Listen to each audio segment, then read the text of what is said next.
Audio Jungle.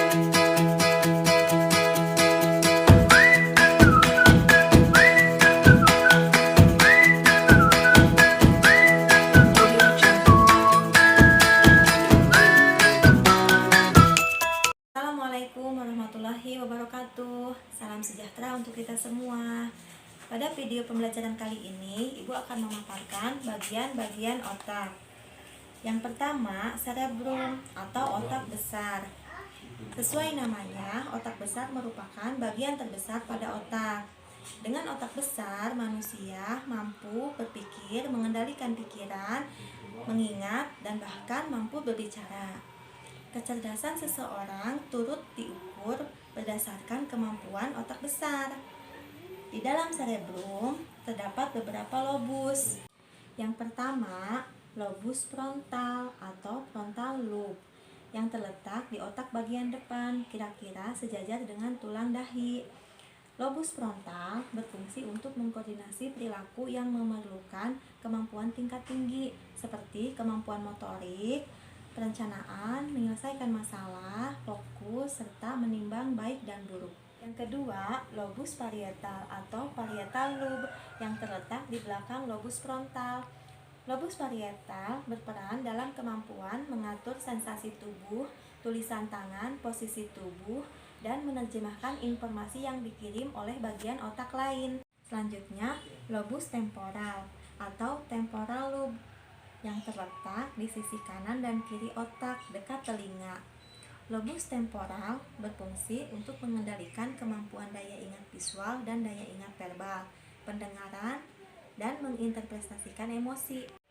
Yang terakhir, lobus occipital atau occipital lobe yang terletak di belakang bagian otak. Lobus occipital berperan besar dalam kemampuan seseorang untuk bisa membaca, mengenali literasi, serta aspek penglihatan lainnya. Selanjutnya, bagian otak yang kedua yaitu cerebellum atau otak kecil yang terletak di bawah otak besar, tepatnya di bawah lobus occipital. Cerebellum berperan penting dalam kemampuan motorik halus seperti koordinasi tangan dan kaki, dan berperan dalam keseimbangan tubuh. Selanjutnya, bagian otak yang ketiga yaitu batang otak yang berada di leher bagian atas hingga memanjang sampai ke tulang sumsum belakang manusia.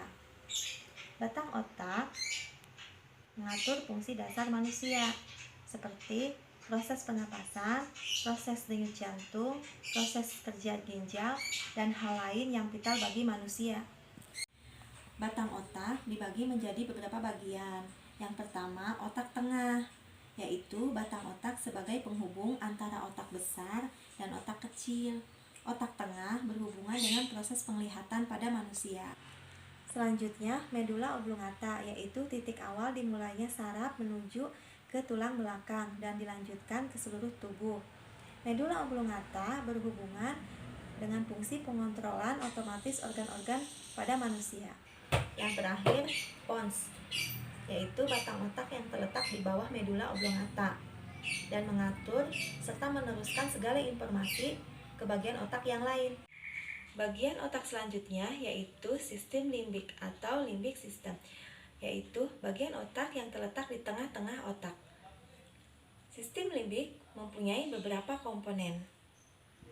Yang pertama, talamus, yaitu bagian otak yang terletak di atas batang otak.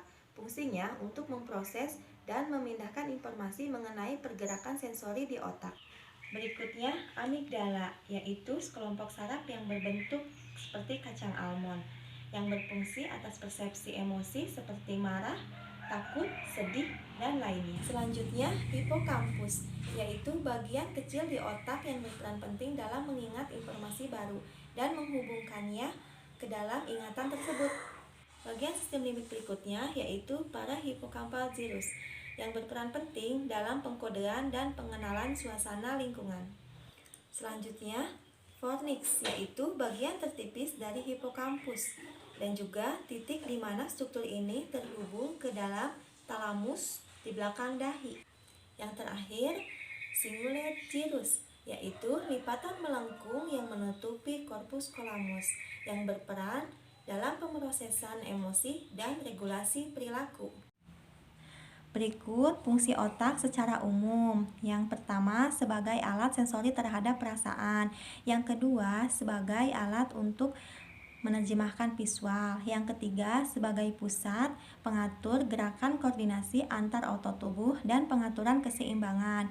Yang keempat, sebagai pusat masuknya informasi visual. Yang kelima, berfungsi dalam penerjemahan visual manusia. Yang keenam, melakukan pengontrolan terhadap fungsi otomatis otak. Yang ketujuh, menghasilkan perasaan, pengaturan emosi, dan pengaturan produksi hormon. Yang terakhir, sebagai penjaga tubuh, baik dalam keadaan terjaga maupun tertidur. Berikut pemaparan yang Ibu sampaikan mengenai bagian-bagian otak. Semoga bermanfaat. Assalamualaikum warahmatullahi wabarakatuh.